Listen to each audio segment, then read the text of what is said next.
Yo, what's up mga kaibigan? Nalina tayo magkwentuhan. Si Steph Curry ay isa na nga sa mga veterano sa NBA ngayon. Noon nga ay andun ang duda sa kanya kung magta-translate ba ang kanyang style of play na epektibo sa kolehiyo patungo sa NBA. Dahil noon nga ay patpating nga ang katawan ni Steph Curry. Samahan pa ito ng mga injuries sa kanyang ankle sa unang bahagi ng kanyang career. Kaya naman talagang andun ang duda ng iba at katanungan sa isipan ng ilang fans na kung kakayanin niya ba ang physicality ng NBA.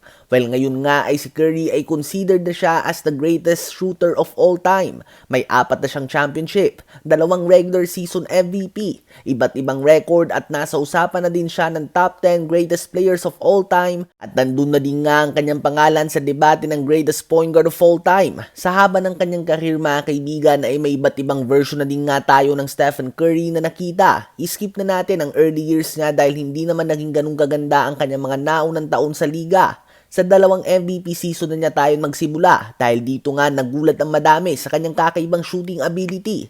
Andun pa nga yung branding sa kanila na pang regular season lamang. Subalit pinakita nga ni Curry at ng Warriors na hindi to totoo na magkampiyon sila sa same year ng kanyang unang MVP season. Ang version na ito ni Curry ay hindi pa alam ng mga team kung paano nila dedepensahan. Madami pa nga ang gulat sa layo ng mga pinupukol na 3 points. Kung napanood mo nga ang mga taon na ito ay talagang kakaiba ang kanilang style of play dahil si Curry at Klay Thompson pa lamang ang gumagawa ng mga bagay na normal na ngayon sa NBA. Si Curry lang nga noong mga oras na to ang pumupukol sa may logo at hindi pa handa dito ang depensa. Ganun pa man sa playoffs nga ay nakita nga ang kahinaan ng version na ito ni Steph Curry at yan nga ang kanyang hindi batak na katawan. Pinipisikal nga siya ng depensa hanggang sa madalas siyang ma-off balance at mapagod.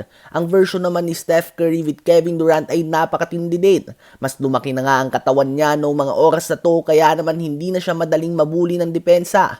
Subalit dahil kasama niya nga si KD, hindi madaling masukat kung mas magaling ba ang version na ito ni Curry kaysa noong MVP seasons niya. Dahil magkaiba nga ang depensa na natatanggap niya sa mga taon na kasama niya si Kevin Durant. Wala din pressure sa kanya na mag-ISO kapag broken play na. Subalit para nga sa iba ay ito ang best version ni Stephen Curry o ang pinakamagaling. Ngunit kung ako lang naman ang tatanungin, ang Finals MVP season na version ni Steph Curry ang pinakamalakas dahil ang version na ito ay mas in-improve na nga pagdating sa depensa. Hindi na nga siya yung pwedeng iulam mo lamang sa mga pick and roll situations. Ito din yung Steph Curry na talagang handang mag-take over sa mga clutch moments. Andun din ang kanyang experience at basketball IQ na mas in-improve na din at mas nakakamangha ang version na ito ni Curry dahil nadala niya nga sa championship ang Warriors nang walang Kevin Durant at may Klay Thompson na nag-uumpisa ng mag-decline. Kahit na nasa kanya nga ang focus ng depensa ay nagawa niya pa din na maghalimaw sa playoffs. Ngayon nga ay nananatiling mataas ang level of play ni Steph Curry mga kaibigan, subalit wala na nga yung surprise factor dahil lahat ng team ay umiikot na sa mga 3 points ang play at malaking dahilan dyan ay si Curry at ang Warriors sa binagong basketball in general. Sa mata nga ng iba ay humina na si Steph Curry ngayon o kaya naman nag-decline na. Ganun pa man ay humina nga ba talaga si Curry mga kaibigan o sadyang alam na nga ng depensa kung paano sila depensahan lalo na't hindi din naman nagbabago ng mga play si Steve Kerr.